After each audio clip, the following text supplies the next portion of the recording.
অতি শীঘ্রই পরবর্তী তারিখ আপনাদের জানিয়ে দেওয়া হবে। পর্যন্ত একটা প্রতিবাদী মিছিল ছিল।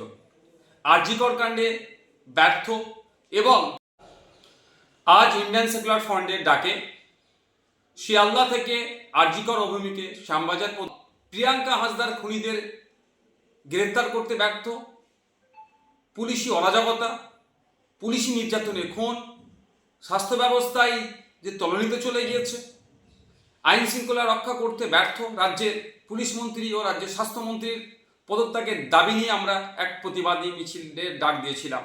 কিন্তু সকাল থেকে যেভাবে মুষলধারে কলকাতা শহর এবং শহরের আশপাশে বিভিন্ন জেলাতে বৃষ্টি হচ্ছে, ফলে যোগাযোগ ব্যবস্থা থেকে শুরু করে ট্রেনের যাতায়াতের সমস্যা হয়ে উঠছে, আমরা রাজ্য কমিটির পক্ষ থেকে আমরা বিবেচনা করলাম এই প্রাকৃতিক দুর্যোগের কারণে আমরা আমাদের এই আজকের শিয়ালদা থেকে আর.জি. কর অভিমুখে যে প্রতিবাদী মিছিলটা ছিল সেটাকে আমরা স্থগিত করলাম।